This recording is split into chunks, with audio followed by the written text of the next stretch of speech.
A la misma empresa cuestionada por el escándalo de los chalecos de cartón. El lunes revelaremos más detalles de esta nueva investigación del equipo periodístico de Radio Pichincha. El domingo 13 de abril, Ecuador vuelve a las urnas y un voto informado es clave para la fiesta de la democracia. Por eso, las radios metropolitanas 102.9 FM y 720 AM. Radio Pichincha 95.3 FM y 94.5 FM al noroccidente de Pichincha. Informa EC. Equinoccio Digital. Plataformas digitales. Y una gran red de radios a nivel del país y del mundo, unidos en una gran alianza informativa. Decide Ecuador 2025. Cobertura, análisis y reportes en vivo en esta gran alianza informativa. Fin del espacio promocional y publicitario. Los comentarios y opiniones vertidos en el siguiente programa son de exclusiva responsabilidad de sus coproductores e invitados. Programa clasificación O, de opinión. Categoría A, apto para todo público. Otro relato dominical. El momento para pensar en voz alta. Refleja y coloca en la mesa los distintos puntos de vista de los actores y protagonistas de la noticia. La disputa con la realidad. El sentimiento para conectar. Otro relato dominical. Con Orlando Pérez. Bienvenidos.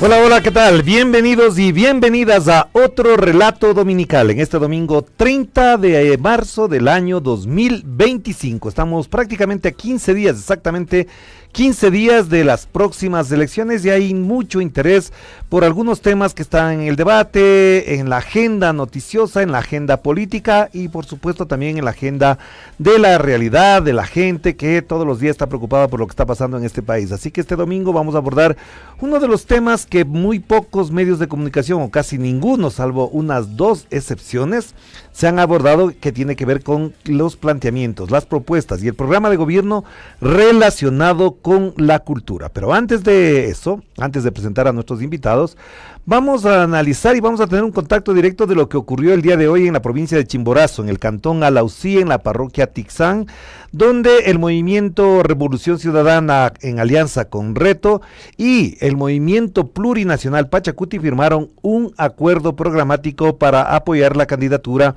de Luisa González, la candidata a la presidencia que disputará el próximo 13 de marzo este balotaje con Daniel Noboa. Daniel Noboa, que si no me equivoco sigue todavía en los Estados Unidos y si volvió no ha dado señales de lo que hizo allá, de lo que estuvo haciendo por allá y sigue la polémica alrededor de si fue una visita oficial de Estado. No fue visita oficial, fue en un lago, en una residencia, fue de pasadita, se encontraron de casualidad, se tomaron la foto solamente. Porque hasta ahora, cuando se le pide información a la Secretaría General de Comunicación sobre este tema, pues no tenemos ninguna respuesta que dé lo que en sustancia, en condumio, en contenido, tuvo ese encuentro entre Donald Trump y Daniel Noboa. De hecho, una de las cosas que llamaba la atención y que la hemos comentado también en redes sociales es que en ese encuentro no estuvo el secretario de Estado, es decir, el canciller del gobierno de los Estados Unidos, ni tampoco la canciller de acá, Marco Rubio. Si fuese una visita oficial, habría estado ahí. La señora Gabriela Sommerfield debía haber estado ahí, pero no estuvieron. Pero bueno, tenemos un contacto con nuestro compañero Brian Espinosa, quien desde la provincia de Chimborazo nos va a comentar lo que significó, lo que fue, lo que incluso generó este encuentro en la provincia de Chimborazo, decimos en el cantón Alausí, en la parroquia Tixán. Si ya lo tenemos en pantalla, si ya tenemos el contacto directo con Brian Espinosa, lo podemos, ahí está, efectivamente está en la carretera. Brian, qué gusto verte, me imagino que estás en el kilómetro 400, estás ahí. Cuéntanos para ti, desde tu perspectiva, desde tu condición de reportero, periodista, cómo fue este evento que ha marcado parte la gran discusión política en redes sociales. Adelante, te escuchamos.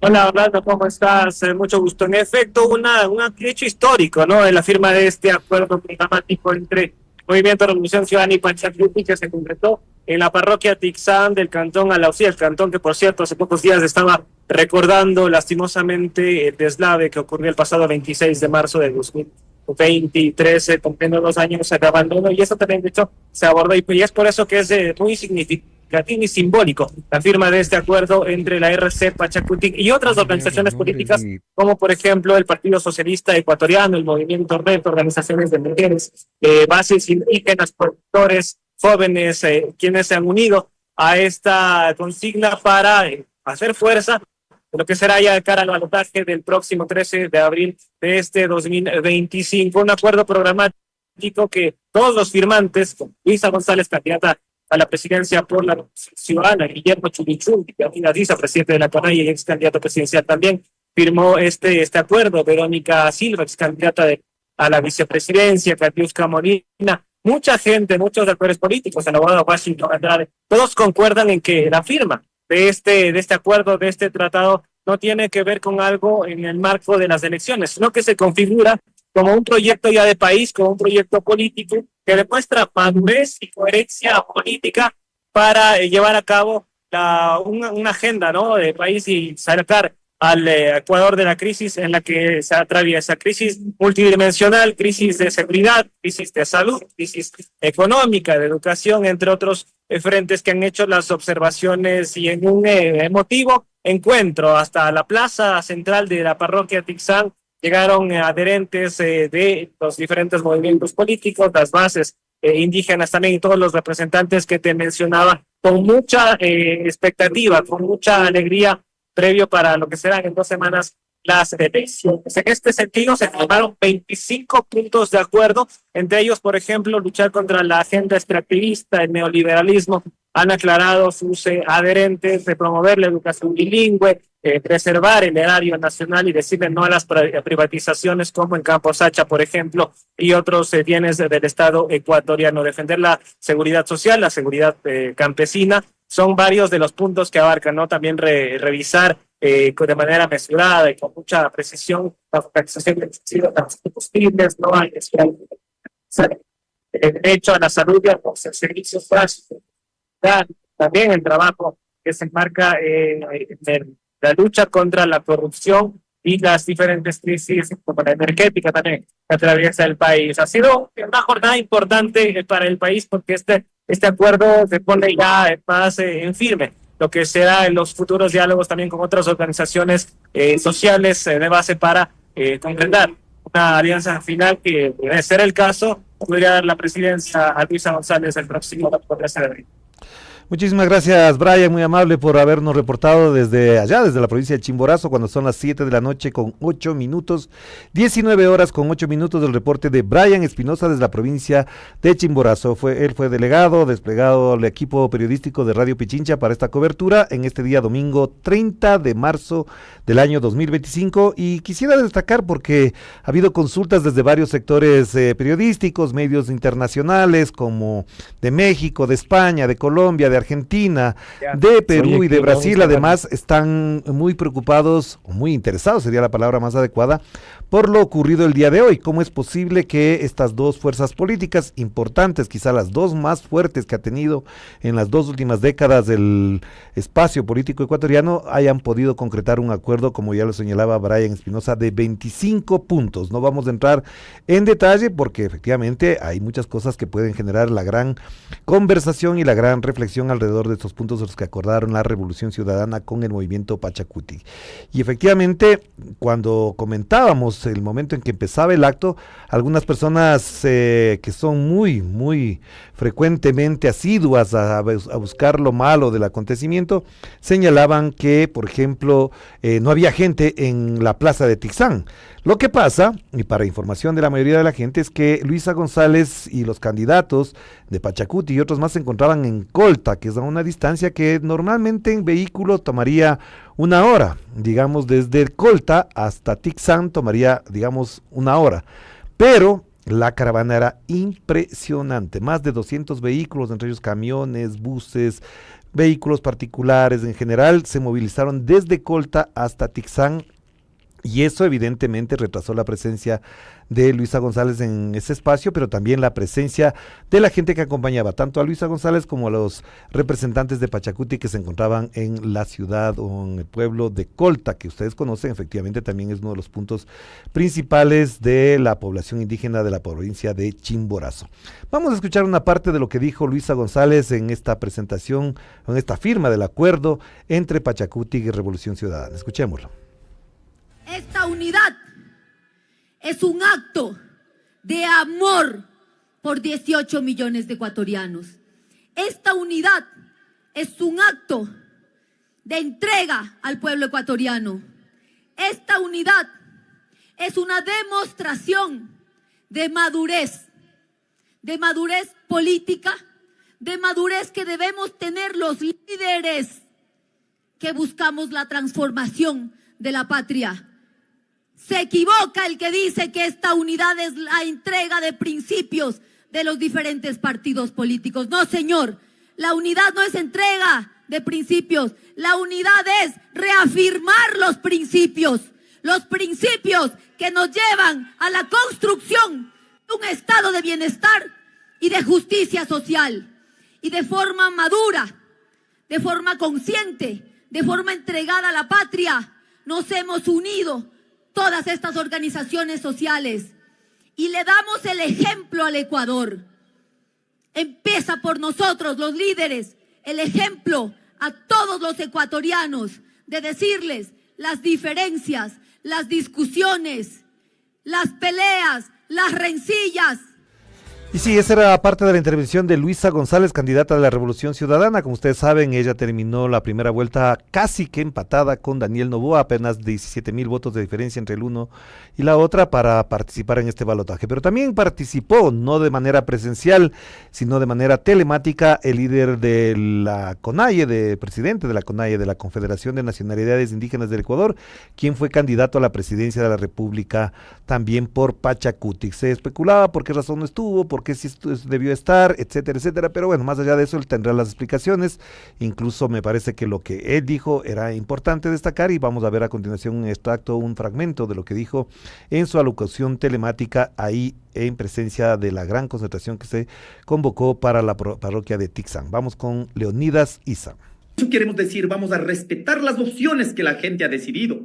Las bases han optado en esta segunda vuelta, pero nosotros como dirigentes nacionales estamos en la obligación de dar nuestro criterio político y nuestro posicionamiento ideológico en base a nuestro proyecto político histórico de 1994 que manifiesta nuestra posición anticapitalista, antineoliberal. Por ello jamás iremos con la derecha, ni un solo voto a la derecha. Jamás aceptaremos del neoliberalismo. Por ello avanzamos paso a paso a partir de las resoluciones que emitieron en la asamblea de la CONAIE del 7 de marzo. Efectivamente, esa fue la parte más importante, a mi modo de parecer, de la intervención de Leonidas Isa, pero también el presidente nacional del movimiento Pachacuti en Tixán, en la parroquia de Tixán, Cantón Alausí, hizo uso de la palabra y esto fue lo que más destacamos de su intervención en ese momento. Vamos con el único contrapeso real al abuso del poder. Gracias por participar en este encuentro, por la dignidad, por la justicia de los ecuatorianos y ecuatorianas. Hoy es el momento importante para la democracia del Ecuador. Nos encontramos en un momento crucial de nuestra historia republicana. Hoy vamos a definir el presente y el futuro de este país, hermanos. Y sí, porque además habría que recordar a nuestra audiencia, a quienes nos siguen y sobre todo a quienes están atentos a la política nacional, que después de 17 años, han pasado 17 años desde que Pachacuti con la Revolución Ciudadana, en ese momento denominada Alianza País, tenían un acuerdo. Ese acuerdo ocurrió en el año 2007, se concretó a lo largo del 2008 durante la constituyente de Montecristi, y ese acuerdo era fundamentalmente para colocar, para insertar, para incluir en la Constitución de Montecristi los 21 derechos que habían demandado a lo largo de muchos años, de muchas décadas, de varias décadas, los pueblos ancestrales, los pueblos, nacionalidades, montubios, afros y los indígenas del Ecuador en general. Esa fue la última ocasión en la que participaron juntos, votaron juntos los 444 artículos de la Constitución y también en el referéndum aprobatorio en septiembre del año 2008. Han pasado 17 años de aquel entonces y efectivamente esto, como dice Churuchumbi, es un acuerdo histórico para el futuro, por la vida, como también lo decía Luisa González, porque después de 17 años efectivamente han pasado casi 8 con gobiernos neoliberales que han tenido, ya sabemos, consecuencias en algunos casos letales para los pueblos, las nacionalidades del Ecuador, pero sobre todo también lo que destaca Guillermo Churuchumbi para la dignidad del país. A propósito de esto, obviamente el tema de la soberanía se ha mencionado y coincide que mientras en Estados Unidos, en Miami, se reúne temporalmente o de pasada el señor Daniel Noboa con Donald Trump, aquí se juntan dos grandes organizaciones políticas de izquierda. Entonces vamos a tener que valorar este acontecimiento. Lo que ha dicho también el señor Leonidas Issa, esto no es un cheque en blanco, pero efectivamente esto hay que considerarle como un proceso que ha madurado, un proceso que ha tenido tiempo, aunque no lo hayan dicho cada uno de los actores que participaron de este gran acontecimiento en Tixán. Los dos movimientos han sido víctimas de persecución política en los últimos años por los regímenes neoliberales, por la fiscalía. No nos olvidemos que incluso hace una semana nada más, después de las elecciones, el señor Leonidas Issa fue también víctima de otro acto judicial, fiscal, y en esa lógica se han movido los dos movimientos. Así que superadas, como decía también Luisa González, estas diferencias, lo que importa es la unidad, lo que importa es salvar al país de lo que está viviendo y también no mirar hacia atrás, más bien cerrar heridas, disputas que se pudieron haber dado en su momento y mirar hacia adelante. Por supuesto no será un camino fácil, esto tendrá cierta tensión, no todos en Pachacuti estaban contentos con eso o con todo lo que se dijo, y creo que también, me imagino yo, en la Revolución Ciudadana también habrá alguno que otro dirigente que no estará completamente de acuerdo, pero el acuerdo está ya dado. Es una decisión consumada por parte de las organizaciones políticas. Son las 7 de la noche con 17 minutos, 19 horas con 17 minutos. Vamos a hacer una pequeñísima pausa nada más, porque enseguida tendremos a nuestros invitados, Fernando Cerón, presidente de la Casa de la Cultura Ecuatoriana, Paola de la Vega, docente, investigadora y gestora cultural. Y no perdemos la esperanza de que la señora ministra Romina Muñoz llegue, nos acompañe y pueda compartir con nosotros lo que vamos a discutir, que es las políticas culturales que plantean los dos candidatos. Por supuesto, la señora Romina Muñoz hace de vocera de la candidatura del señor Daniel Noboa, pero tenemos acá nuestros invitados con los cuales vamos a abordar estos temas. No se separen, enseguida volvemos, no se olvide que estamos en otro relato dominical. Vamos a la pequeñísima pausa.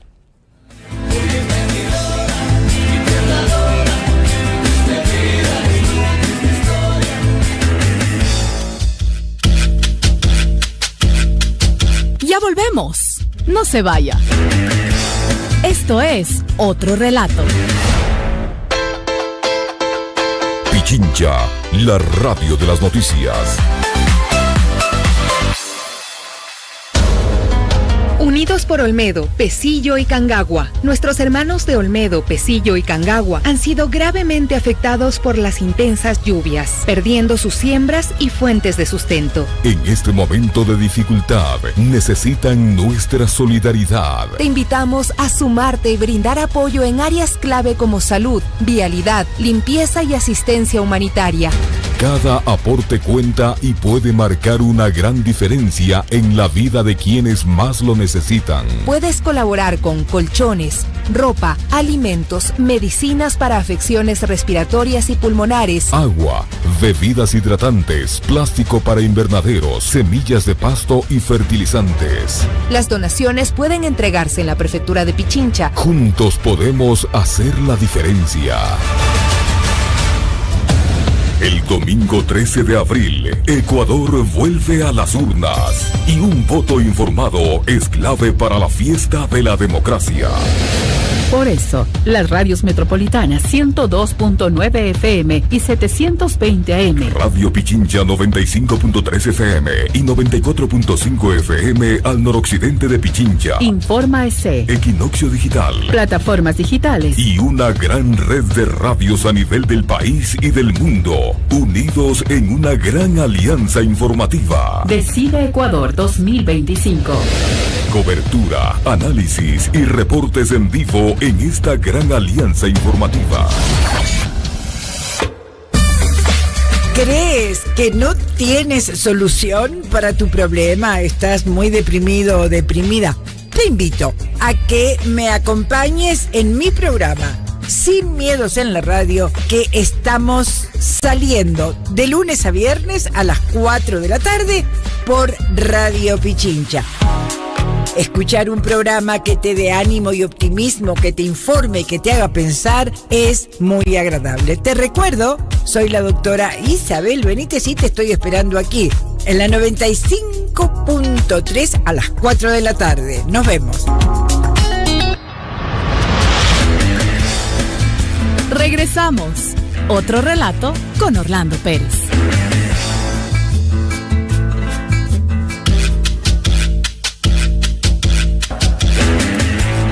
Ya estamos de vuelta aquí en otro relato dominical, son las 19:21. Les recordamos a aquellos que nos siguen, que nos acompañan siempre a esta hora, que estamos hablando de campaña electoral, de procesos electorales, porque el próximo 13 de abril tendremos segunda vuelta. Participarán, como ya se conoce, Daniel Noboa, presidente candidato, y Luisa González en representación de la Revolución Ciudadana. Gracias por los mensajes, gracias por la compañía. No todas las preguntas que me están enviando, pues por supuesto vamos a contestar. Algunas no tienen que ver con el tema que estamos abordando, porque ya queremos presentar a nuestros invitados. Insistimos, vamos a hablar de lo que ofrecen los candidatos, de lo que está en discusión en este país, y sobre todo un detalle muy particular que ya vamos a abordar con nuestros invitados, que es el pronunciamiento que hizo la señora Romina Muñoz, ministra de Cultura. Están con nosotros entonces Paola de la Vega, docente, investigadora y gestora cultural. Bienvenida, Paola, ¿qué tal? ¿Cómo estás? Gracias, Orlando, bien, gracias. A los tiempos que nos vemos, qué gusto tenerte acá.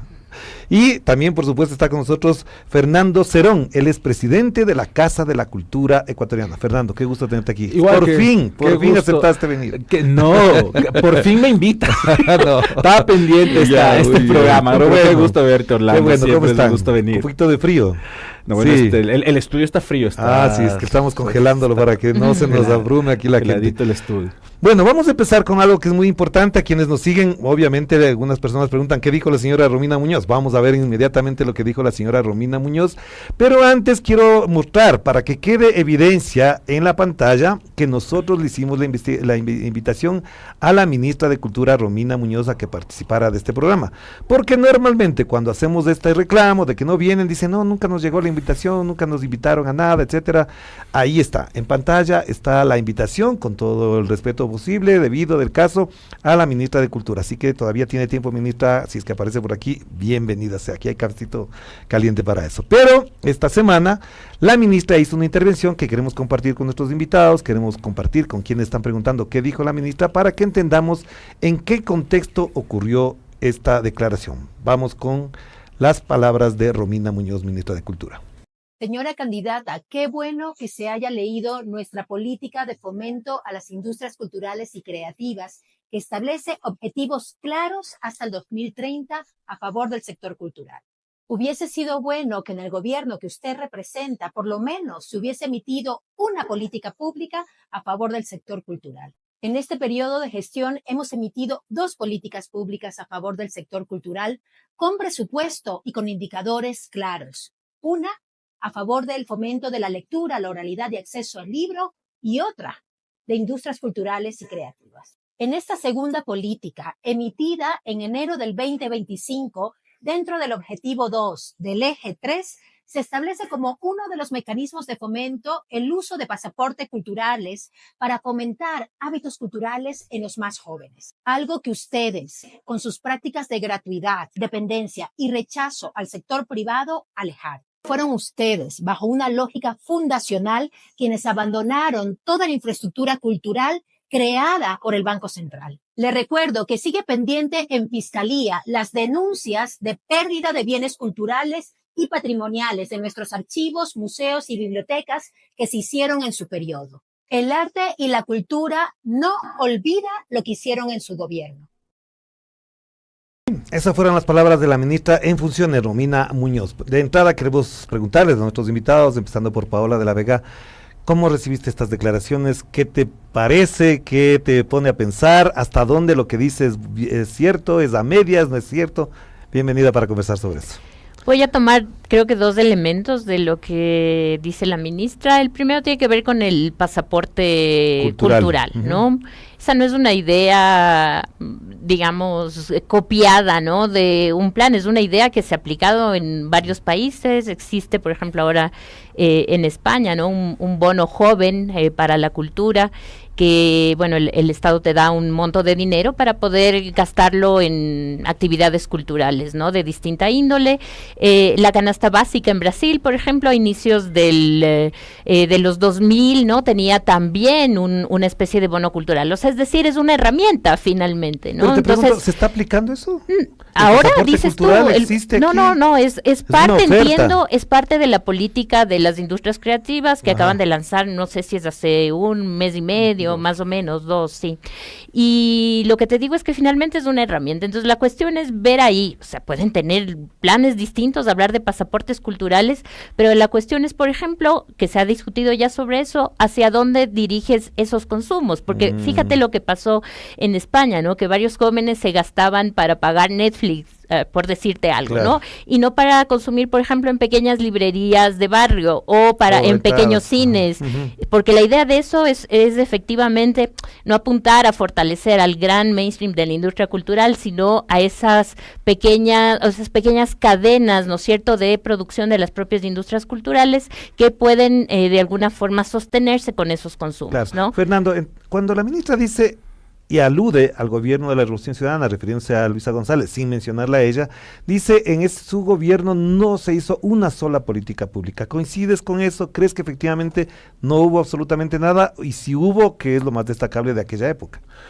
Bueno, para empezar me parece que es un escenario complejo que tengamos una ministra que hable mucho de campaña electoral, que esté muy enfocada en hacer campaña electoral y que no esté presente en paneles donde se les invita justo para que podamos discutir algo que cuando lo haces como un soliloquio puede sonar bonito, pero cuando no se puede contrastar la información y lo que estás diciendo puede ser altamente cuestionable. La ministra dice algunas aseveraciones que me parecen complejas, pero hay esta que dice que han presentado la primera política... Dos políticas públicas. Bueno, sí, pero que la primera, ¿no? Han presentado dos. Sí, es verdad.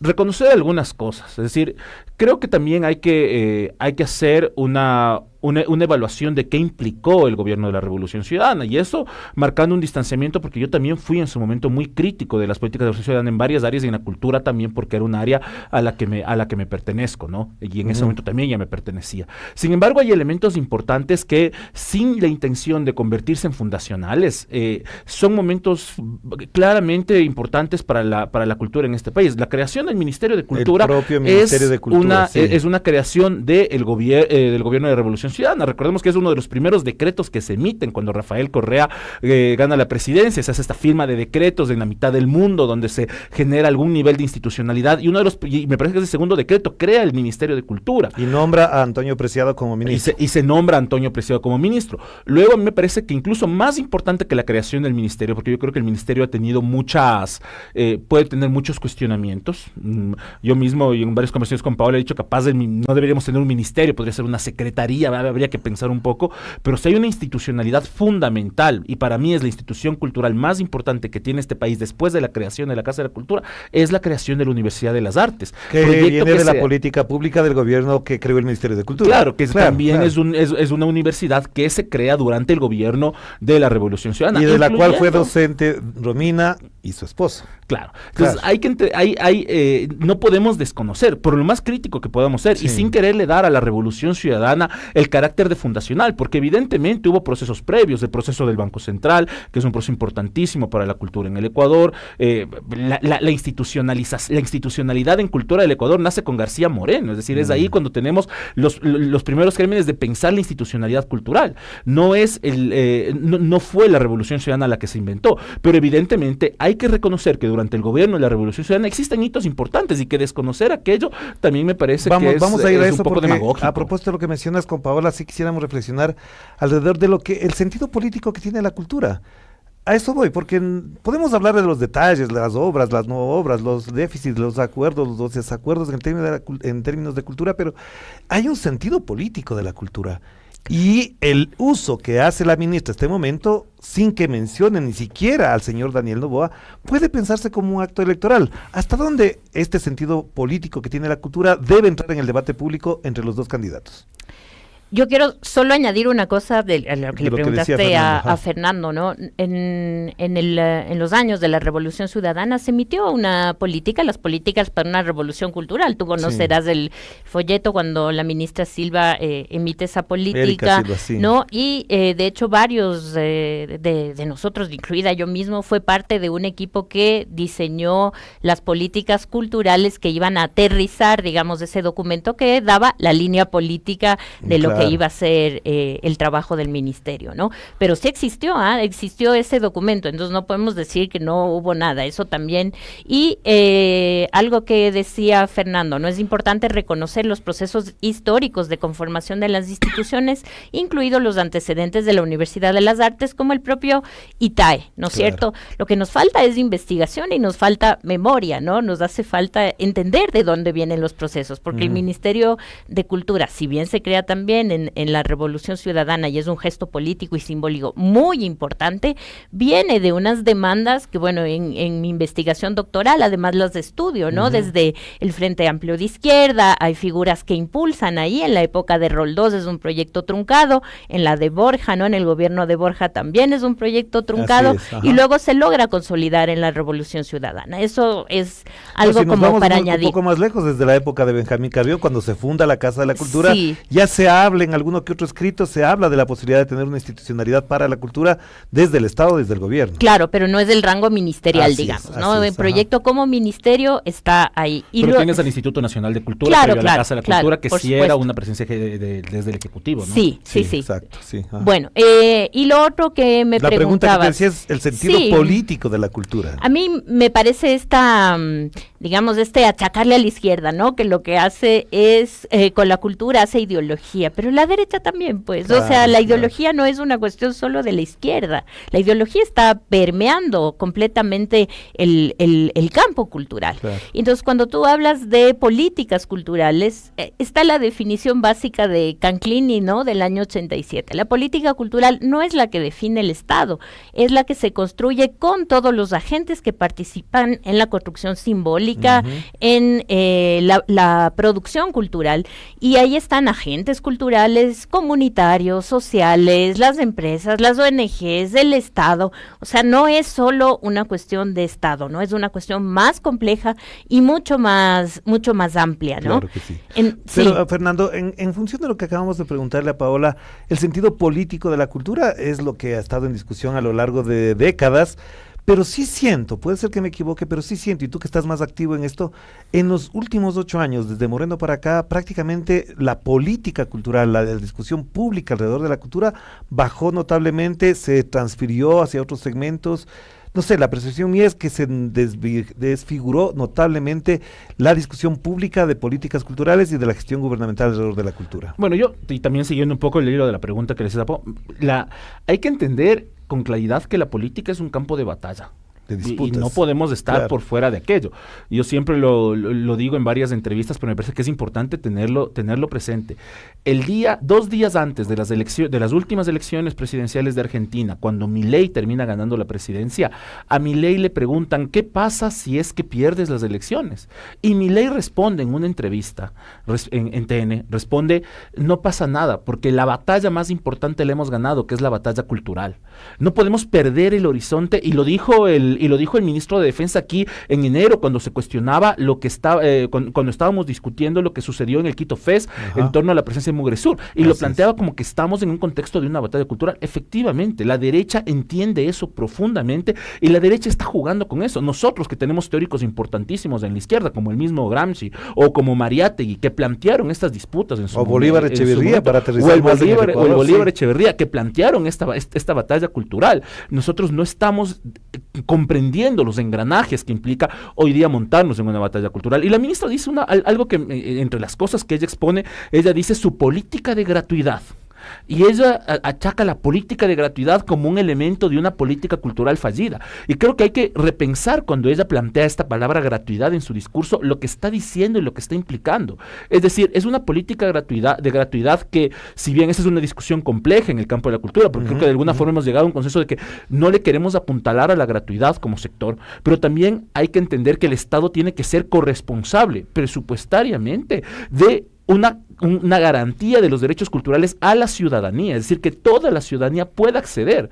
Y un tema de accesos, lamentablemente, está cruzado por una capacidad de educación, de formación, pero todos estos en el fondo tienen un sustrato económico. Claro, hay condiciones económicas que te permiten tener un acceso educativo, un acceso a ciertos elementos a través de tu formación, que te va a dar condiciones de poder tener un acceso a servicios y derechos culturales. Algo que, si es que no se garantiza, es complejo. ¿Y quién tiene que hacerlo? El Estado. Y pero ahí insisto en la pregunta, Fernando, y la respuesta ojalá sea corta también para pasar con Paola. ¿Qué ha pasado estos 8 años con respecto a eso que acabas de decir? Porque si bien es cierto que ella critica la cuestión de la gratuidad, en la práctica tampoco es que ha habido ofertas de gratuidad en los últimos 8 años con respecto a la cultura, o al contrario, ofertas culturales desde el Estado que permitan generar ese consumo cultural. En la práctica, lo que hemos tenido los 8 años es el proceso de la desinstitucionalización, en todo, y en la cultura también. Es decir, en la cultura, la ley de cultura te establece que debíamos tener 2 institutos que se encargan del fomento a las artes, uno dedicado al audiovisual, otro dedicado al resto de las artes. Lenín Moreno fusiona los 2 institutos yéndose contra algo que está expresamente dicho en la Ley Orgánica de Cultura del 2016. Has tenido la desaparición del Ministerio de Cultura.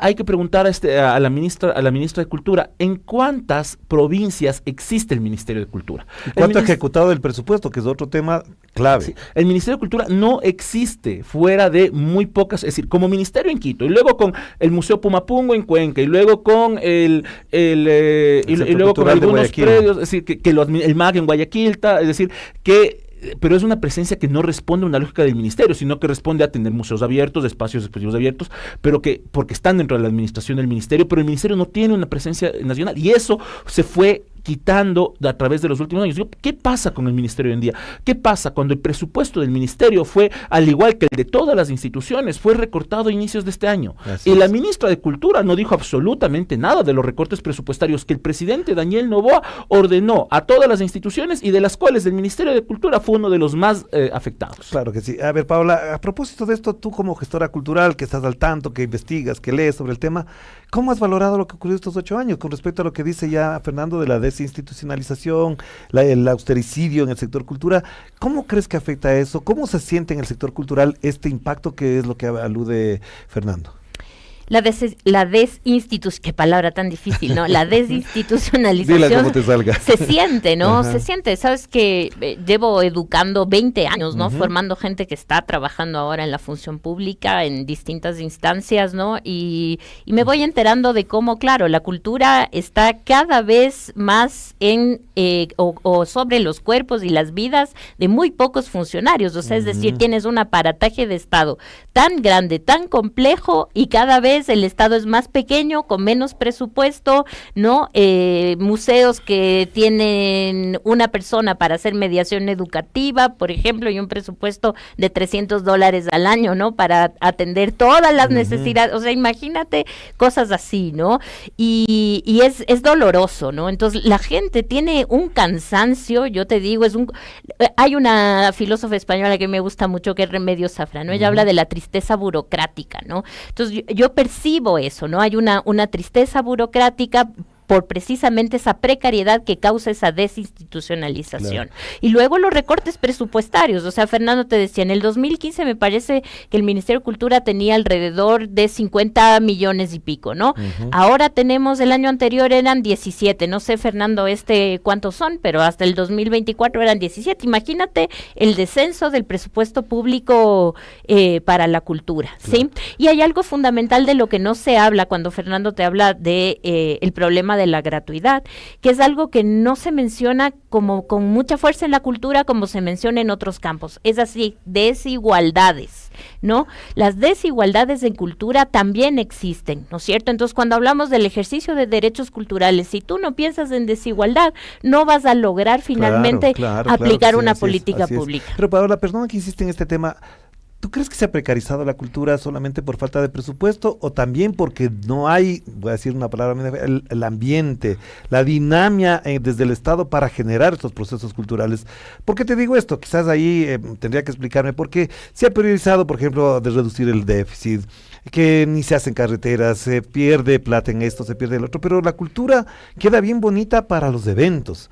Sí, es un decorado, ¿no? Es un decorado, entonces hacen evento en Guayaquil, hacen evento en Quito, hacen en Cuenca, traen artistas y creen que están haciendo cultura. Entonces, desde esa perspectiva, ¿cómo percibes tú esta situación de estos últimos años? O hacen cultura pensando, sabes que veo mucho, ¿no? En los últimos años esta idea de asistencialismo alrededor también de la cultura, ¿no? Entonces, a mí esta idea de que te llevo la orquesta sinfónica o el grupo de teatro, yo siempre me pregunto por qué, ¿no? Y ahí lo que dices es, lo que deberías hacer es atacar la desigualdad y que esa persona que puede acceder a una educación artística de calidad puede elegir si escucha música chicha, escucha la sinfónica o se va al teatro, ¿no? Pero tiene de alguna forma esa libertad y esas herramientas para poder decidir el tipo de cultura que quiere recrear, consumir, la que quiere disfrutar finalmente, ¿no? A ver, pero quiero llegar a este punto también con Fernando porque él ha estado desde la Casa de la Cultura cerca de los actores culturales. ¿Tú crees que se ha precarizado la vida de los actores? Porque en cambio, de los actores, digo de los gestores culturales, de los artistas, de los intelectuales, porque en cambio veo que hay otros en cambio que hacen mucha plata en calidad de influencer y se llaman artistas. Entonces uno dice, a ver, por un lado hay una gente que gana mucha plata como influencer o como cantantes, etcétera, pero hay otros en cambio que desde la literatura, el teatro, la dramaturgia, la pintura, se ven bastante limitados. Sí, pero capaz estamos ante un fenómeno que no es realmente responsabilidad de nuestra administración estatal. Es decir, si es que queremos como entender eso. Estamos ante un escenario global donde tienes efectivamente unas ciertas imágenes, unos ciertos nombres en la producción cultural que a través de los mecanismos que te establecen las nuevas tecnologías logran alcances mayores y que logran efectivamente posicionarse. Pero esos actores también están precarizados frente a las industrias con las que se enfrentan, porque no se enfrentan al Estado, se están enfrentando a contenidos que son subidos ante mega transnacionales. Estás hablando de un escenario diferente. Ahora, cuando piensas en la vida cotidiana del artista ecuatoriano, efectivamente, tal como la vida de todas las de todos los en este país, las vidas están precarizadas, las vidas están en riesgo, porque como cualquier ciudadano, un artista va a un hospital. Pero cuando vas al hospital y tienes un hospital que no tiene medicamento, que se cae a pedazos, efectivamente tu vida está en riesgo. Más aún cuando tienes una particularidad en el campo de la cultura. En el campo de la cultura tenemos un sector que es altamente informal. Es decir, estás ante un sector que tiene un nivel bajo de formación, de formación formal, según los datos del Instituto de Economía y Políticas de la Cultura de la UARTES. Estamos hablando que no llega a ser el 40% de los artistas y gestores culturales de este país que tienen un título de tercer tercer nivel vinculado al campo de las artes. Es decir, tienes una formación formal bajísima. Eso solamente es un síntoma de un sector que es profundamente precario. Y pensemos lo que ha sido la situación de este país en los últimos años. ¿Quiénes siempre son los más afectados en condiciones de crisis? Siempre son aquellos que están en la economía informal. Porque, por ejemplo, cuando ocurrió la pandemia, uno de los sectores más golpeados fue el de la cultura. Fue el de la cultura, con los artistas encerrados en su casa, sin poder salir a los escenarios, sin poder salir a la calle. Y luego, cuando te cortan la luz y no puedes salir y no sabes si puedes programar el concierto o no sabes si vas a poder tener la obra de teatro esta semana o no, o de dónde consigues la electricidad, y luego cuando tienes que cancelar los conciertos porque te volvieron a encerrar el año anterior en enero porque había un ambiente del estado de terrorismo medio que vivíamos en ese instante. Es decir, estas condiciones te ponen en una condición vulnerable a quienes ya son más vulnerables, y los datos dicen, por ejemplo, el tema de la pandemia a nivel mundial, el sector que más difícil ha tenido su recuperación después de la pandemia es el sector de las artes. Que no se ha recuperado. Entonces no se ha recuperado. Y seguimos en varias otras crisis que nos cayeron después. La crisis de seguridad, la crisis eléctrica, etcétera, que no permiten que puedas tener lo más elemental. Es decir, ¿cómo planifico la semana? ¿En dónde voy a presentarme o no mi obra escénica? Si tengo una pequeña sala de teatro, ¿cómo planifico eso? Si soy un músico y tengo que dar conciertos, me suben los costos porque tengo que garantizar tener un generador eléctrico, etc. Esos elementos han puesto en una condición aún más precaria la economía del sector cultural. Claro que sí. Son las 7 de la noche con 45 minutos ya prácticamente, y queremos poner la intervención de Luisa González, la candidata a la presidencia de la República, que hace pocos días en un encuentro que tuvo con jóvenes, influencers, mujeres, ambientalistas, ecologistas, animalistas también, le preguntaron sobre el tema de la cultura, y esto fue lo que respondió Luisa González, para que después conversemos ya en perspectiva de lo que necesita este país en los próximos 4 años, pero primero escuchemos a Luisa González. Nosotros vamos a declarar en emergencia el arte y la cultura. Ha sido uno de los sectores abandonados totalmente, y hay muchas cosas vinculadas al arte y a la cultura. La identidad. No hay proceso de cambio y de transformación sin arte y cultura. Sin que tú expreses tus emociones, lo que tú sientes, tu deseo de cambio en arte. Me parece muy positivo el impacto de tener un espacio que tenga apertura con diversos actores y con diversas posiciones políticas también. Por eso es lo que se necesita para empezar un cambio en un país que se desangra realmente. Nosotros estamos planeando una tarjeta para los jóvenes con un cupo para gastarlo en eventos de cultura, iguales con la música. Y con esto también se construye paz, y los espacios públicos tenemos que tomárnoslos nosotros. Tienen que servir para el cine en la calle, o para el teatro, o para la música, y para el deporte también. El deporte no es solamente una actividad física, el deporte es disciplina, es constancia, es salud, es mantenerte alejado de los vicios. Y eso es fundamental para alejar a nuestros jóvenes de la violencia, de la delincuencia. 19 horas con 46 minutos. Muchísimas gracias por los mensajes, gracias por las preguntas, algunas ya han sido solventadas. Quienes se integraron tarde, pues retrocedan un poquito el video y ya van a encontrar la respuesta que estaban esperando ahí.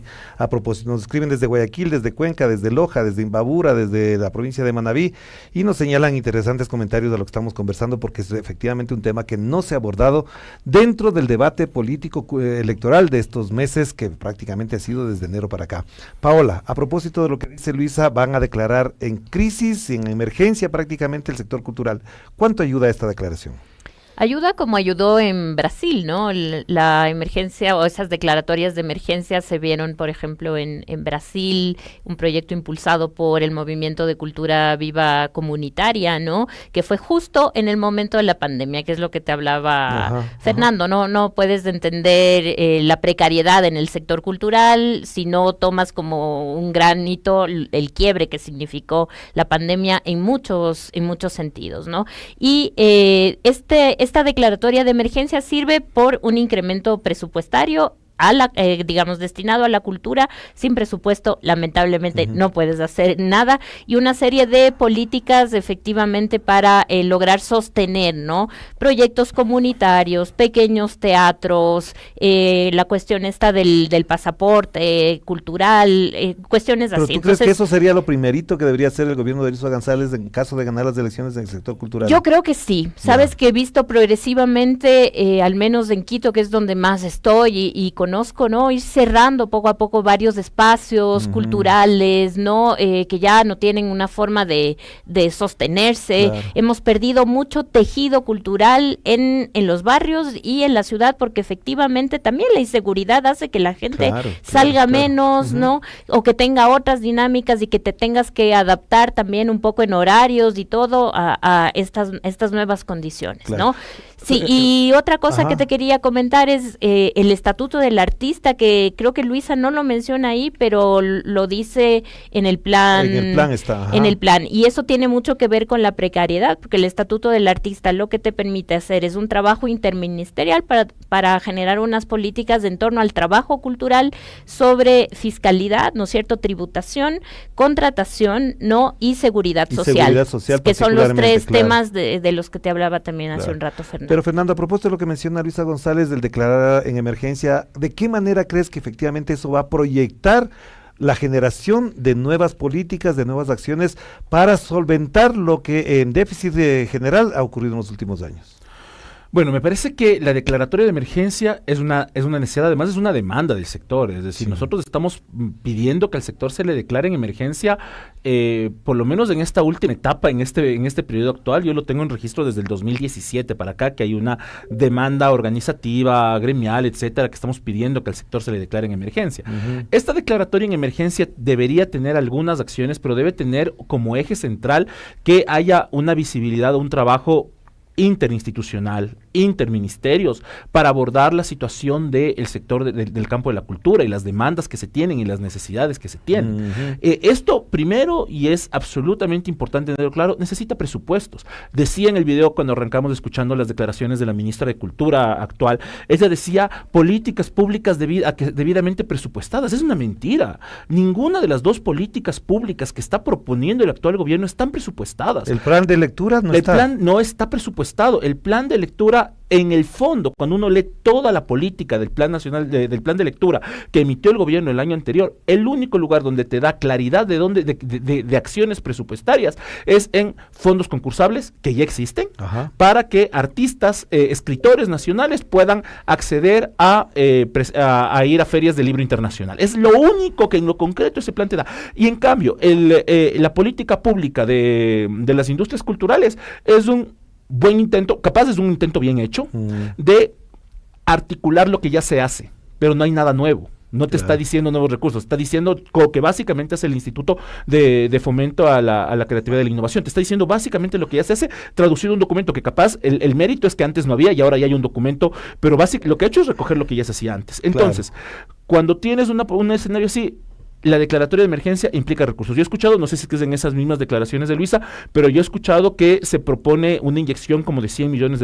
a la cultura. Yo lo he visto en algún lado, en alguna propaganda de Luisa González.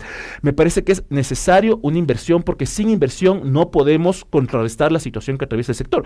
Pensando en dos factores, esto para mí es importante entender en el campo de la cultura. Hoy día, Ecuador atraviesa varias crisis que de alguna forma ya son sistémicas. Crisis 1, creo que todos los identificamos, es la crisis de la seguridad, ¿no? Tenemos un país que es el país con mayor índices de violencia, de asesinatos, es el país más violento de la región. Que una de las medidas fundamentales para poder atacar esta crisis es la política cultural. Y no es un invento ni de izquierda ni de derecha, es un invento de entender cómo funcionan las sociedades. Exacto, y lo digo porque aquí hay un elemento, con todo, estando en las antípodas de lo que plantea y lo que hace el señor Bukele en El Salvador, la política de seguridad de El Salvador tiene un listado de 8 acciones a priorizar. Acción 1, fortalecimiento de la policía y el ejército. Acción 2, reforma del sistema judicial. Acción 3, cultura. Y fue tan icónico que inauguró la Biblioteca Nacional más grande de América Latina hace 2 años atrás, y más moderna, hace 2 años atrás. Y está priorizado y trabajan sobre cultura en el Estado. ¿Por qué? Porque la cultura tiene la capacidad de reconstruir tejido social, de reconstruir sentidos de vida en comunidades que han perdido la confianza con tu propio vecino, en comunidades que ya no son comunidades. Si uno se va hoy día a la zona, a sociovivienda en Guayaquil o a comunidades que está atravesando esas características, uno no confía en su vecino. Es decir, hay una ruptura de los nexos sociales. Y la cultura tiene una capacidad de reconfigurar esos nexos sociales. Claro. Y la segunda crisis técnica, con eso es importante decirlo, es tenemos una crisis de empleo gravísima y una crisis de empleo joven gravísimo. Y ningún sector tiene mayor capacidad de creación de empleo joven que la economía de la cultura. Claro. Por eso es importante apostarle. Vamos a hacer una pequeña pausita nada más porque tenemos varios mensajes. Iris Bustamante desde Madrid les manda saludos. Wilmer Arturo Moreno, bendiciones también. Desde Quito, Mati Ega Santelli. Julio Velasco también. ¿Qué sería de Pichincha sin Brian Espinosa? También nos dice por acá, qué bueno que se le reconozca. Wilmer Arturo Moreno, saludos desde Quinindé Esmeraldas, que es un tema que lo vamos a topar más adelante. Y también, por supuesto, Superfans Gutiérrez. Además, tenemos un reportaje sobre lo que es la memoria y la reparación, que lo preparó Edison Paucar, nuestro compañero de labores, que está muy ligado también al campo de la cultura, ha ganado premios literarios, y él ha preparado el siguiente informe también para comentar con nosotros, con Fernando y con Paola. Vamos con ese reporte de Edison Paucar. Y la pintura, pintura.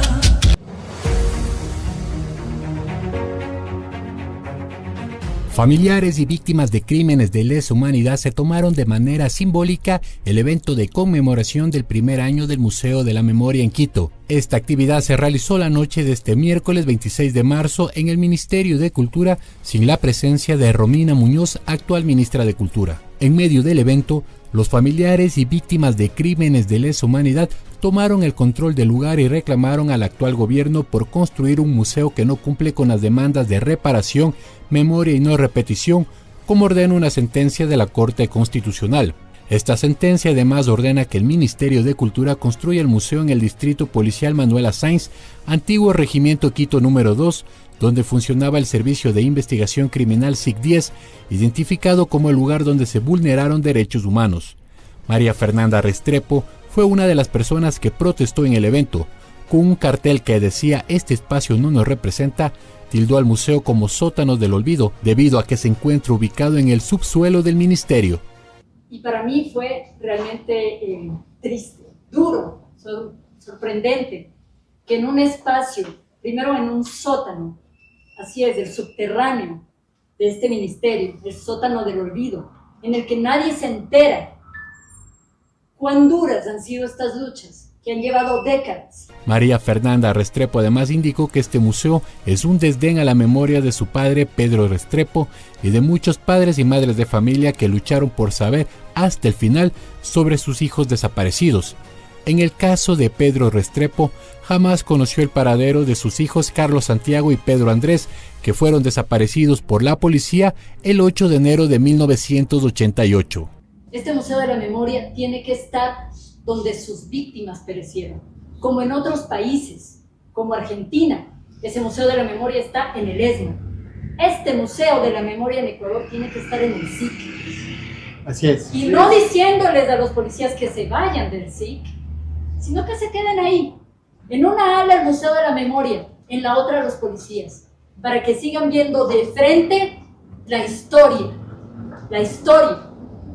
que estuvo en sus manos, en manos ensangrentadas. La exministra de Cultura, Erika Silva, agregó que este museo no es una medida integral de reparación para las víctimas y promueve la desmemoria. Porque si el Ministerio de Cultura es el rector de la política cultural, si entre una de sus políticas fundamentales está la recuperación de la memoria histórica, este mandato que el Ministerio de Cultura tenía que ejecutar, ¿sí? Ejecutar, no puede ser ejecutado, digamos,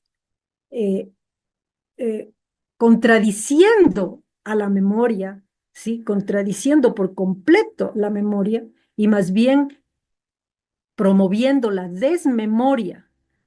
La Ley para la Reparación de Víctimas y la Judicialización de Graves Violaciones de Derechos Humanos y Delitos de Lesa Humanidad ocurridos en Ecuador entre el 4 de octubre de 1983 y el 31 de diciembre de 2008 dispuso al Ministerio de Cultura la creación del Museo de la Memoria. Sin embargo, el catedrático Hernán Reyes, quien realizó una consultoría de investigación para la elaboración de contenidos del museo, criticó que el ministerio lo haya hecho en apenas 15 días con un equipo de principiantes. Así tildó como vergonzoso al museo debido a que el diseño que se planificó no fue plasmado en este espacio, pese a que se usaron fondos públicos para ello. El diseño museológico, el guión educativo, el diseño museográfico, nada de eso que se presentó al Ministerio con fondos y recursos públicos está plasmado ni representado en esa cosa, en ese sótano que está en el subsuelo de este ministerio. En esta toma simbólica, los familiares y víctimas de crímenes de lesa humanidad rechazaron además la manera en que la ministra de Cultura, Romina Muñoz, ha desempeñado su cargo. Así, la representante de la Mesa Nacional de Víctimas de Delitos de Lesa Humanidad, Elizabeth Muñoz, indicó que colocaron una queja ante la Corte Constitucional porque el Ministerio de Cultura ha anulado a las víctimas, que son parte de un proceso de reparación.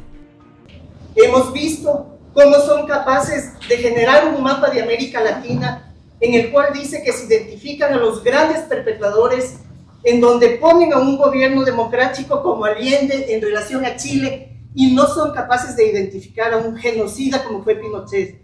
Ese es el enfoque que este ministerio, y Romina a la cabeza, ha dado a este mal llamado Museo de la Memoria, al cual nosotros lo denominamos sótano del olvido. Reportó para El Otro Relato Edison Paucar.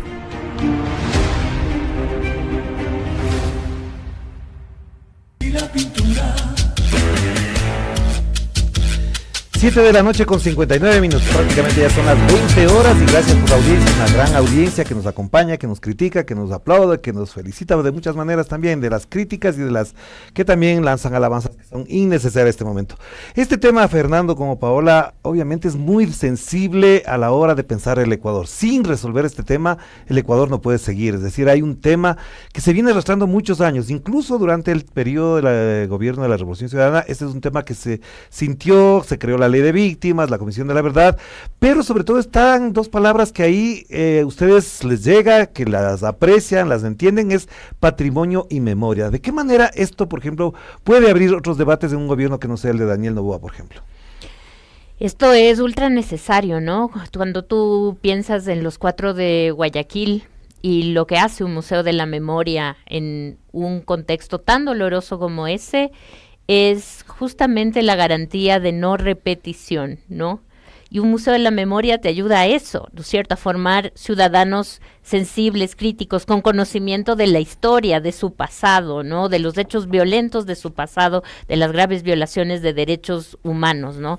Y un museo como el que tenemos ahora no garantiza eso. O sea, es realmente, bueno, yo he podido visitarlo, ¿no? Que esté en un sótano, en el sótano del ministerio, ya es simbólico, claro, o sea, es tremendamente simbólico, ¿no?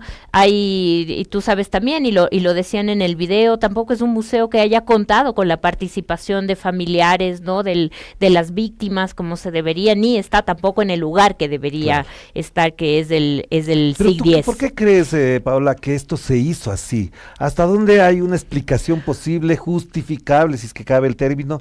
Porque esto no se entiende. Cuando viene gente de afuera y pregunta el tema, esté involucrada en estos temas, dicen, en un sótano. ¿Cómo se les ocurrió hacer en un sótano de un edificio que a lo mejor mañana puede desaparecer porque el Ministerio de Cultura puede trasladarse a cualquier otra parte? Yo le leí a la ministra en una entrevista cuando recién inauguraron el museo y decía, no tenemos el museo que queremos, sino el que podemos, ¿no?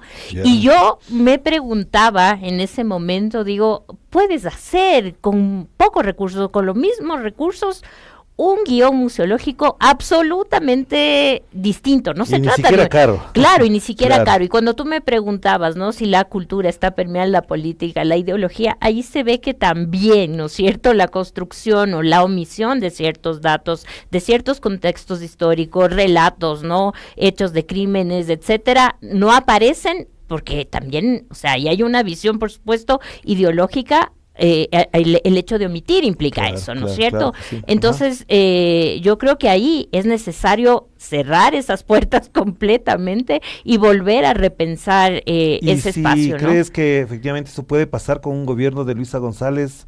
Yo esperaría que sí, ¿no? Sí, yo esperaría que sí. ¿No? Es una demanda y tiene que ser un compromiso, más aún en un contexto como el que vivimos ahora. Pero, Fernando, en función de esto que acabamos de conversar con Paola, de lo que acaba de mostrarnos Edison Paucar, ¿Qué te pone a reflexionar esto? Porque es muy delicado, te digo, es un tema no muy entendible, digerible a nivel social, mediático. Los medios, de hecho, estos temas ni siquiera los abordan normalmente. ¿Hasta dónde a ti, desde tu condición, no solamente de presidente de la Casa de la Cultura, sino como gestor cultural, como ciudadano, esto te pone a pensar de qué manera? Bueno, creo que Paola ahorita señalaba algo que es importantísimo entender y que estaba en la discusión de esta noche. Es decir, la cultura es profundamente política y está profundamente cargada de ideología. El hecho de que no se haya hecho en el SIC, donde se había establecido que debía hacerse, con los mismos costos que representó la construcción de ese museo, te devela que está atrás. Más aún cuando tenemos un contexto social en el que, aparte de los 4 de Guayaquil, que creo que es una tragedia nacional lo que hemos vivido con los 4 niños y recién vimos cómo fueron asesinados, aparte de eso tienes alrededor de 30 casos más de desapariciones forzadas en este país en un año. ¿Por qué no hacer un museo de la memoria que cumpla con los requisitos mínimos para reparar a las víctimas, que cumpla con los requisitos mínimos para que sea un ejercicio de memoria que evite que actos de este tipo vuelvan a suceder? Es porque sigue sucediendo. Porque además no solamente son las víctimas de la que están en el informe de la Comisión de la Verdad, que de paso yo me encuentro ahí, lo viví, lo sentí, sé que efectivamente y me da vergüenza, me da pavor ir a visitar ese museo, sino también todo lo que vino después. Están los casos de los eventos de octubre del 19, de junio del 22. Es decir, se necesita un espacio donde la gente se reconozca como un país que ha cometido este tipo de injusticias. Efectivamente, es que la memoria es uno de los campos más importantes de la disputa política, porque es el campo donde se disputa el sentido. Donde se construye la memoria es donde nos permitimos pensarnos hacia adelante. Y si es que nuestra memoria construida es esta memoria, es una memoria que se atrevió a hacer algo tan absurdo como nombrar entre los gobiernos perpetradores a Allende y no a Pinochet, efectivamente te está demostrando cuál es el sentido de la construcción de ese museo. Ahora yo me temo otra cosa que ya no tiene que ver con el ámbito del patrimonio y la memoria. Yo lo he dicho, lo dije en un tuit la semana anterior. Si es que ese sótano de la vergüenza, que es el museo de la memoria, es el museo que, como dijo ahorita Paola, que había dicho Romina, es el que podemos tener.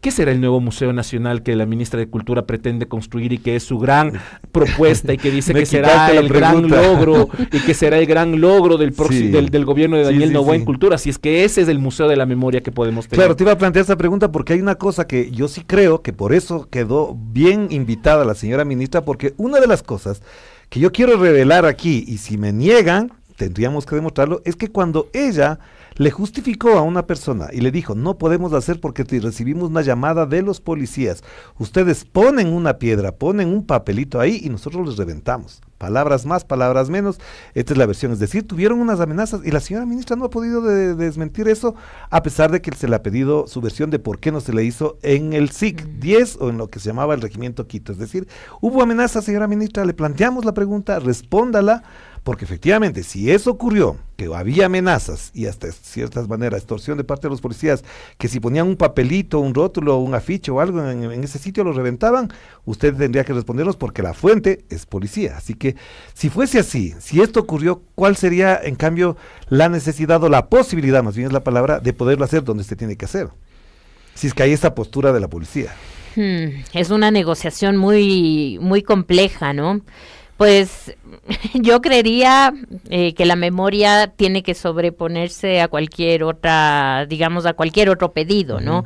Efectivamente, el hecho de construir un museo en un lugar no es gratuito, ¿cierto? Porque conocer esos espacios, visitarlos, esos están cargados de sentido, que no tiene otro lugar. En Argentina, en Buenos Aires, que mencionaba María Fernanda Restrepo. Y así son los museos de la memoria en toda la región, ¿no? Si en tú Alemania, lo ves. Efectivamente, en Francia, también en Europa, también, sí, efectivamente. Entonces, si no, ¿de qué estamos hablando? No te da el mismo sentido que tenerlo en otro, que tenerlo en otro espacio. Por ejemplo, si estaría en la Casa de la Cultura, ¿qué pasaría? Es que lo que pasa es que no debería estar en la Casa de la Cultura, es que ¿qué sentido hace que esté en la Casa de la Cultura? Es decir, no hace ningún sentido que esté en la Casa de la Cultura y hace aún menos sentido, o en realidad sí tiene un sentido que esté en el sótano del Ministerio de Cultura. Claro, creo que está clarito. Creo que está clarito lo que te están diciendo cuando así te mandan al sótano del Ministerio de Cultura un Museo de la Memoria. Y no debería estar en la Casa de la Cultura, porque además lo digo, hubo una propuesta previo a la inauguración de este museo, cuando el museo estaba casi listo para inaugurarse, cuando anunciaban la inauguración y cuando ya los familiares de las víctimas, que son quienes están impulsando este proceso, sabían lo que se iba a exponer ahí, plantearon o tuvieron la idea de proponer que se haga en la Casa de la Cultura, y hubo una discusión sobre eso, y efectivamente es que no tiene sentido, es que el sentido está en el acto de la reparación, y el acto de la reparación se hace en transformar esos espacios donde personas fueron violentadas, donde personas fueron violadas, donde personas fueron asesinadas, transformarlos en un espacio recuperado para hablar de sus vidas y de la dignidad de sus vidas. Por eso tiene sentido un Museo de la Memoria. Es decir, ahí es donde hace sentido. Por eso no es en la Casa de la Cultura, o podemos contarles como ahora pretende la ministra hacer el Museo Nacional en el mejor predio de Quito, dice ella. Tampoco hace sentido que lo construyamos ahí, porque las víctimas fueron víctimas en un lugar específico, y ese lugar donde las víctimas fueron víctimas todavía es un lugar donde las personas detenidas luego de las movilizaciones todavía son llevadas. Y yo lo voy a decir, y creo que esa es parte de la historia de vida que uno mismo tiene. Yo fui opositor al gobierno de Rafael Correa en mi juventud, yo era dirigente universitario cuando a mí me detienen en las marchas del Yasuní. ¿Y a dónde me llevaron detenido? Me llevaron al SIC, donde fue el SIC, ahí me detuvieron. Ahí hay una memoria y hay una historia. Por eso ese lugar es importante, por eso ese lugar es el lugar donde se tiene que construir el museo. Y ya que estamos hablando en función de todo esto, cuando hablamos de patrimonio, una de las cosas que quedan es como que eso fuera un asunto de los municipios, de los gobiernos locales, y no quiero alejarme del tema, pero efectivamente también hay una aparente confusión digo yo, de que el patrimonio y la memoria no se llevan, de que el patrimonio y la memoria no van juntas, y yo quisiera apelar a Paola de la Vega para preguntarle si efectivamente en eso nos hace falta más pedagogía, hasta dónde, por ejemplo, este tema del Museo de la Memoria también forma parte de la discusión del patrimonio intangible, tangible, histórico por ejemplo, de la capital de los ecuatorianos.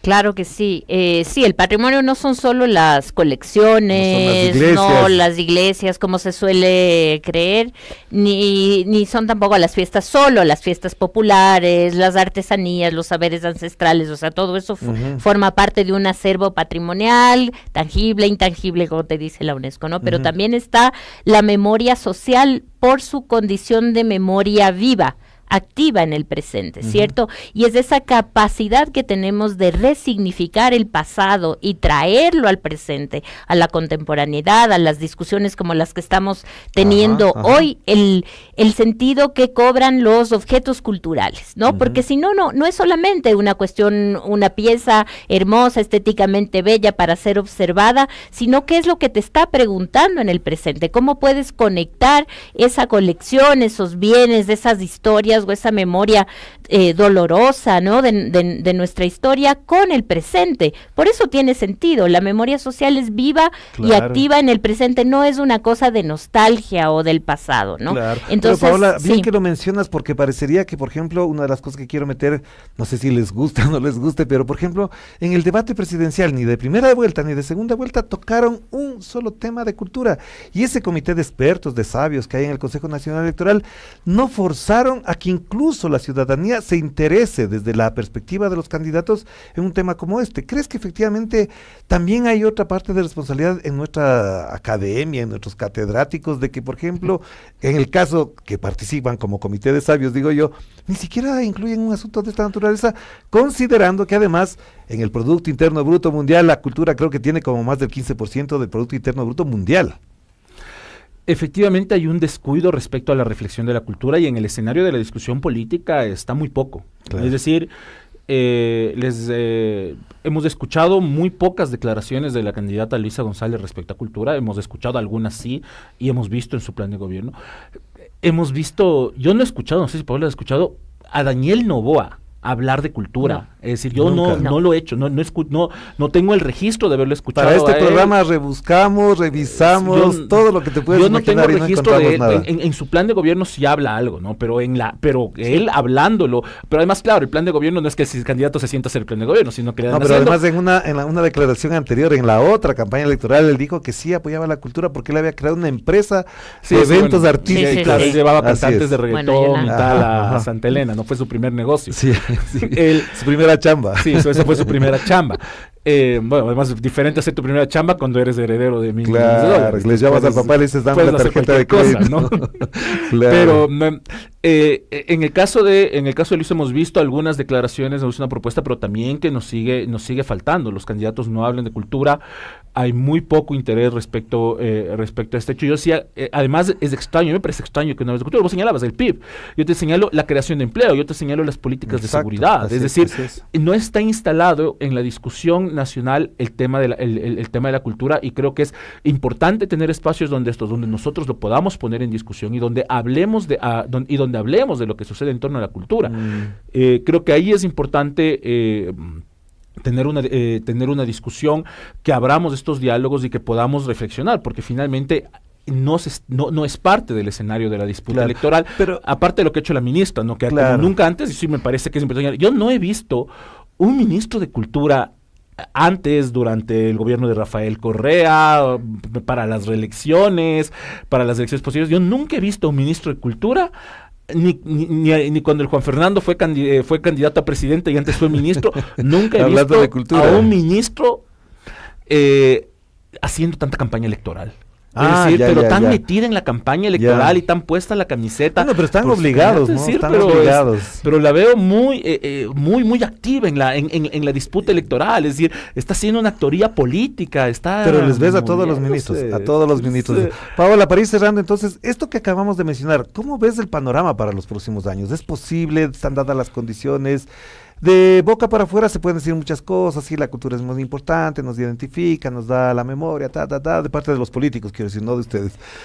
Pero en la práctica también falta una presión desde ciertos sectores. ¿No te parece que también hay una ausencia o quizás ya una resignación de parte de los actores culturales que dicen, bueno, me voy a buscar por mi cuenta y allá veremos si es que me llega una gotita del presupuesto del Estado? ¿Cómo miras también el comportamiento desde el otro lado, tú que también eres gestora cultural?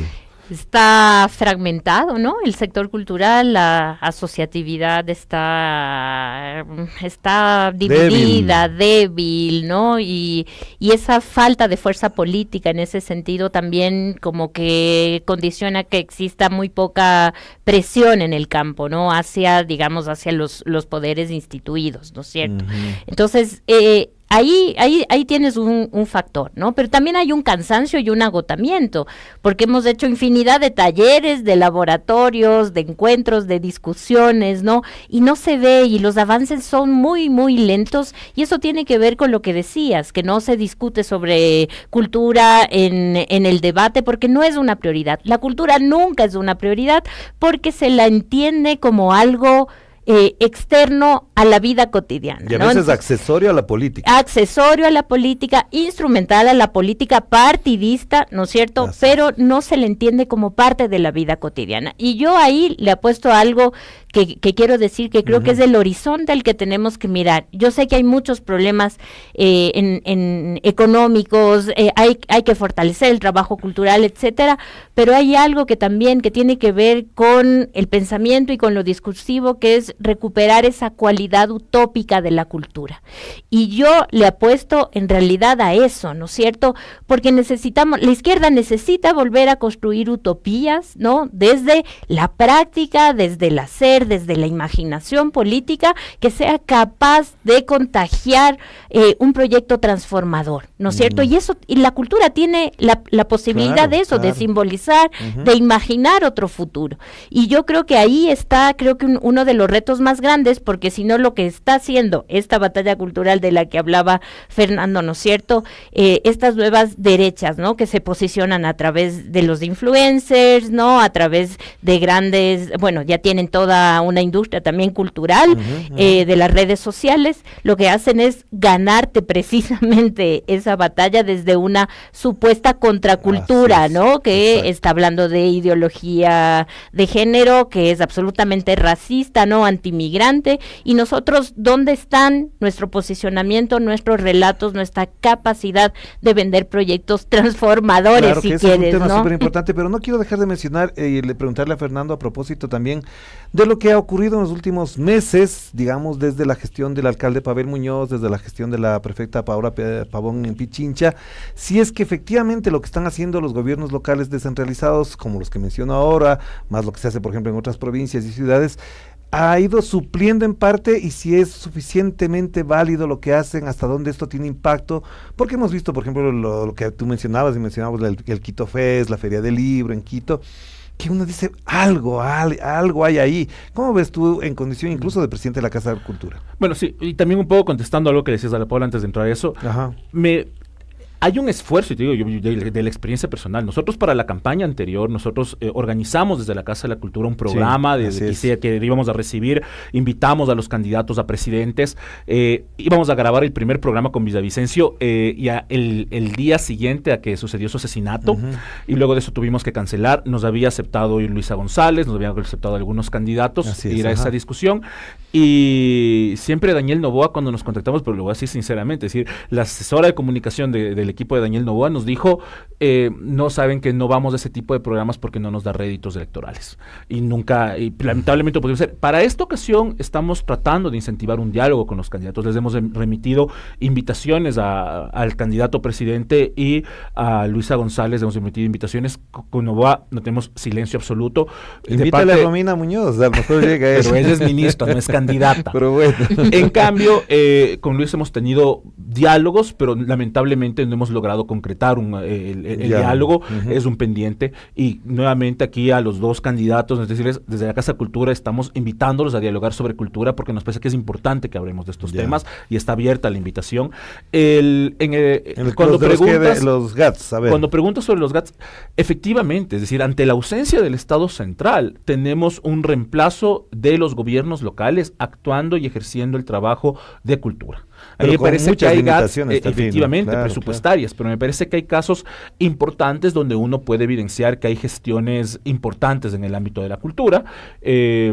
Aquí en el caso de Pichincha, yo debo reconocer, creo que el trabajo que está haciendo la Secretaría de Cultura de Quito es bastante interesante, bastante potente, muy comprometido. El trabajo que se hace desde la Prefectura de Pichincha es un trabajo con una visión muy de avanzada, que se están discutiendo varios hechos. Yo siempre he dicho, hay que entender que la cultura no puede tener una sola lógica de política, porque es un sector y un campo muy amplio, diverso, complejo, debes tener desde industrias creativas, que yo no digo que no deben existir, pero no es la única política pública que puedes tener, donde debes tener políticas de cultura viva comunitaria, debes tener políticas patrimoniales, y veo que por lo menos en el caso de la Prefectura de Pichincha hay una visión bastante amplia y un trabajo en todas las áreas, y creo que eso es reconocible, y de parte de la Prefectura de Pichincha también hay una inversión importante respecto a la cultura. Claro. Con el escaso presupuesto que tiene, porque no les pasan las asignaciones. Con el municipio veo que hay un trabajo también gigantesco, yo lo reconozco. Estamos ahorita ya avanzando, vamos a remodelar en los próximos meses el edificio de los espejos de la Casa de la Cultura, gracias a una inversión del municipio de Quito a través de las políticas de patrimonio, es un patrimonio moderno el edificio. Veo con muy buenos ojos algunas municipalidades, algunos GATS locales que siendo más pequeños hacen cosas interesantes, y veo que hay algunos ejercicios de tratar de construir cosas efectivamente ante la ausencia de un gobierno central que tenga una visión, ante la ausencia de un Ministerio de Cultura que existe en territorio, porque no existe el Ministerio de Cultura en territorio, es decir, no hay. Frente a aquello hay un trabajo y una intención de GATS de poder suplantar. Efectivamente, es muy complejo hacerlo cuando tienes muy pocos recursos, cuando no te transfieren los recursos, cuando se demoran meses en asignarte, cuando te pagan en bonos para que pagues a los proveedores. Porque además te quiero mencionar una cosa que no quiero dejar de pasar, porque en situaciones difíciles como las que pasa permanentemente Esmeraldas, hubo una propuesta, incluso yo participé en algún debate con respecto a colocar la Biblioteca Nacional en Esmeraldas, por ejemplo, para que sea un centro de investigación, etcétera, pero bueno, era una idea, se discutía en su momento, pero por ejemplo hay zonas deprimidas económicamente que desde la cultura podrían activarse de otras maneras. Se vivió de alguna manera después del terremoto en Puerto Viejo, en Manta, en la zona de Manabí, tuvo su incentivo a partir del terremoto, se generaron unos procesos ahí. Lo que preguntaría a los dos para concluir es hasta dónde también hay que descentralizar las políticas culturales para que no sea Quito, Guayaquil, Cuenca o el gran monstruo que se creó en Loja, por ejemplo, que uno dice, ¿era un proyecto de descentralización o era solamente un edificio que necesitaba mucho presupuesto permanente desde la localidad? ¿Cómo ven ustedes esto de descentralizar también la gestión cultural estatal para que pueda generar, por ejemplo, en casos como los de Esmeraldas, Manabí, en situaciones difíciles, una activación desde otros horizontes y otros resortes? Descentralizas en varios sentidos, ¿no es cierto? Descentralizas en torno a competencias que ya existe en la ley, ¿no? Porque ya los GATS tienen competencias en cultura, pero también descentralizas, por ejemplo, en una palabra que no me gusta mucho, que son capacidades, ¿no? O acceso a ciertos derechos, como la educación artística o la capacidad de hacer un proyecto cultural, que normalmente, como sabes, los fondos de fomento se quedan en las grandes ciudades y no llegan, no llegan a donde tendrían que llegar. Entonces necesitamos también formación, necesitamos educación y necesitamos también que esas competencias de los territorios sean ejecutadas con personas que conocen también el campo y que están formadas para eso, ¿no? Porque, claro, una de las cuestiones que se ha dicho es que no se ha aplicado la ley de cultura con las competencias de los GATS en materia de cultura y patrimonio, porque la gente que está ahí no está profesionalizada, no es un personal técnico, y por otro lado, también esto tiene que ver con los agentes locales, ¿no es cierto? Con esa necesidad que tienen de formación, esa necesidad que tienen de acceso, disfrute, posibilidades de construir proyectos culturales desde sus propias realidades. Y eso tiene que fomentarse desde una política de Estado, claro, ¿no? Sí. ¿Tú qué piensas, Fernando, al respecto? Pero es que efectivamente no se trata... cuando pensamos en la descentralización, no se trata de grandes elefantes blancos por todo el territorio nacional. Se trata de entender los procesos locales y las dinámicas locales. Existe, me parece que, por ejemplo, es una política muy interesante, las políticas en torno a los puntos de cultura que se impulsan desde la lógica de cultura viva comunitaria. Es decir, entender que son los espacios comunitarios, locales, donde los actores locales generan y gestionan sus procesos, los que se tienen que impulsar.